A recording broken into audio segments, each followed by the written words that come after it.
Comfort zone.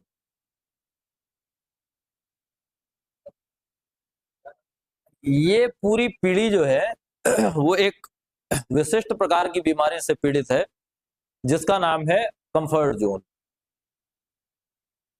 हालांकि हर पीढ़ी में ऐसा हुआ है, लेकिन इस वाली थोड़ी ज्यादा है। क्यों? उसके पीछे भी कारण है। उसके पीछे कारण यह है कि पिछली वाली पीढ़ी ने बहुत ढंग से मेहनत की है, और जब भी एक पीढ़ी बहुत ढंग से मेहनत कर देती है तो दूसरी पीढ़ी कंफर्ट जोन में जाने की संभावना बहुत ज्यादा होती है। अभी घर में पर्याप्त खाने को है, बढ़िया। जब भी आप डिमांड करते हैं नए कपड़े मिल जाते हैं, जब भी आप डिमांड करते हैं आपको कुछ पैसे मिल जाते हैं। मोबाइल फोन घर वालों ने दिलवा ही रखा है, रिचार्ज वो करवा ही देते हैं। तो जब जिंदगी इतनी स्मूथली चल रही है तो उसमें जहमतें कौन पाले? इतना मजा आ ही रहा है तो जहमतें कौन पाले?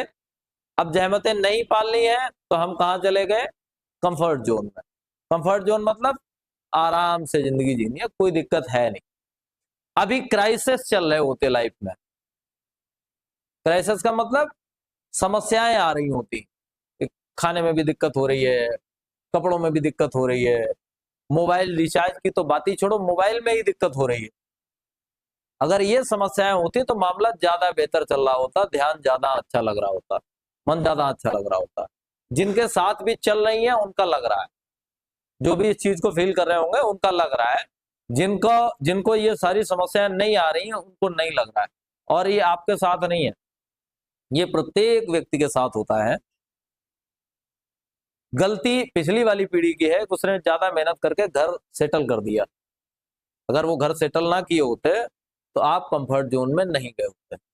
एक बात और समझ लीजिए कि जीवन में एक बार ऐसा समय जरूर आता है जब आपको खूब मजे होते हैं, और एक बार ऐसा समय जरूर आता है जब बहुत मुसीबतें होती हैं। अब वो आपको तय करना है कि आपकी थाली में दो तरह के भोजन है। सामने एक व्यक्ति बंदूक लिए खड़ा है कि थाली पूरी साफ करनी पड़ेगी।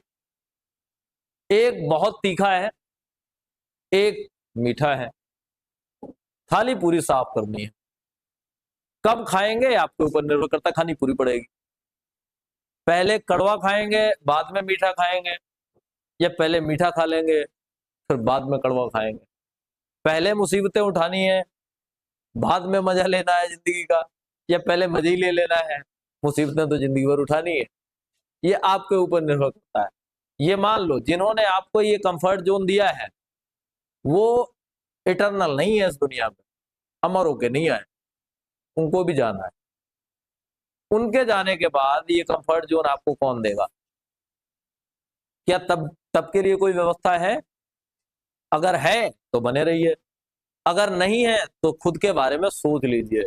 और एक बात समझ लो, जिनके भी भाई बहन जॉब में है, हाँ, उनको ये लगता है कि नहीं भैया तो देते रहेंगे, भौजी के आने के 3 साल होते हैं भैया देना बंद कर देते हैं।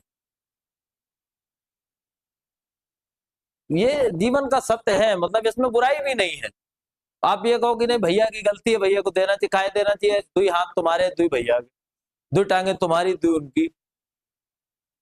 वजन हो सकता है 2-5 किलो ऊपर नीचे हो, बाकी सब तो सेम है। तो वो तुम्हें काय दे, तुम उन्हें काय नहीं दो, तो वो नहीं भी देंगे तो ठीक बात है।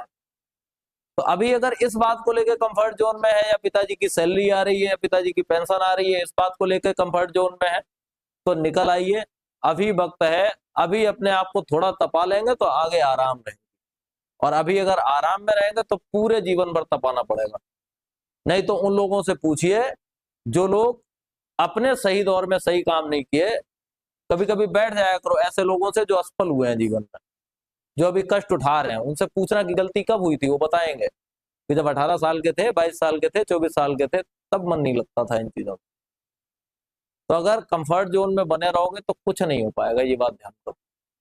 कंफर्ट जोन से निकल आइए अभी, भले ही निकलने की स्थितियां नहीं है फिर भी निकल आइए।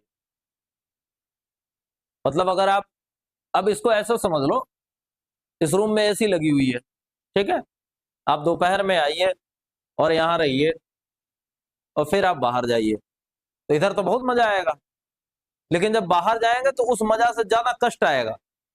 लेकिन अगर आप लगातार बाहर ही रहेंगे तो थोड़ी देर के बाद आपकी बॉडी उस काम के लिए एडजस्ट कर लेगी कि नहीं ऐसा ही होता है, इतना तो झेलना पड़ेगा, तो एडजस्ट कर लेगी, फिर आपको कष्ट नहीं होगा।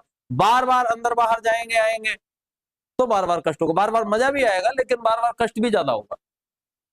तो ऐसा ही मेहनत के लिए होता है, एक बार कर लीजिए, प्रॉपर कर लीजिए, पूरा मन लगा के कर लीजिए। और एक बात और मानिए कि अगर वाकई में आप अपना 100% देते हैं तो रिजल्ट कभी भी खराब नहीं आता है।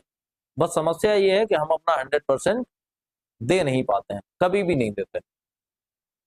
शायद एक बार मैंने इसका प्रैक्टिकल करवाया था, करेंगे आज? खड़े हो जाओ सब लोग, मैं अभी करवा देता हूं, अभी करवा देता हूं, समझ में आ जाएगा क्यों नहीं करते आप 100%, कहां पे कमी रह जाती है। प्रॉपर खड़े हो गए, एक हाथ अपना इस तरह से आगे निकालिए, ऐसे निकाल लो, सीधा हाथ निकाल लो, ऐसे हाथ निकाल लीजिए, निकाल लिया। अब मैं आपसे मेहनत करवाऊंगा,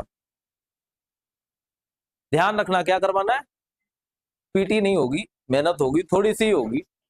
अब आपको अपना ये हाथ 100% जितनी तुम्हें ताकत है उतना इधर मोड़ दो, उतना इधर मोड़ दो, जितनी ताकत है पूरा फ्रंट पे, सिर्फ फ्रंट पे रहे और जितना मैक्सिमम मोड़ सकते हो मोड़ो। मोड़ दिया पूरा, मोड़ लिया, थोड़ा और मोड़ो, मोड़ा थोड़ा और, थोड़ा और, मुड़ रहा है, मतलब दोनों बार में थोड़ा थोड़ा बढ़ गया होगा। और बैठ भी जाओ, मैंने कहा था मेहनत करवाऊंगा, और मैंने कहा अपना हाथ पूरा मोड़ो, पूरा जितनी आपको ताकत है पूरा, आपने मोड़ दिया। फिर मैंने कहा थोड़ा और मोड़ो, तो आपने तब भी थोड़ा और मोड़ लिया। फिर मैंने कहा थोड़ा और मोड़ो, तब भी थोड़ा और मोड़ लिया, जबकि मैंने पहली ही बार ये कह दिया था कि कितना मोड़ना है, तो पहली बार में कहीं नहीं मोड़ा, ये 2 बार के लिए जगह कहीं बच गई थी, तो 2 बार और मोड़ लिए ना, तो 2 बार और मोड़ने की जगह कैसे बच गई, जब ये तय था कि पहली बार में पूरा मोड़ देना है। यही कर रहे हो अपने साथ, ये था डेमो, प्रैक्टिकल किया, अभी पूरा काम नहीं किया, तो फिर पढ़ाई में पूरा कर रहे होगे? नहीं कर रहे होगे, कुछ ना कुछ तो गड़बड़ चल रहा है। खैर, इन बातों को थोड़ा ध्यान रखिएगा, कंफर्ट जोन से बाहर आइए, ये आपके इस समय के लिए बहुत घातक चीज है, इससे बाहर आइए। बाकी अब हम अपने मूल मुद्दे पे आ जाते हैं।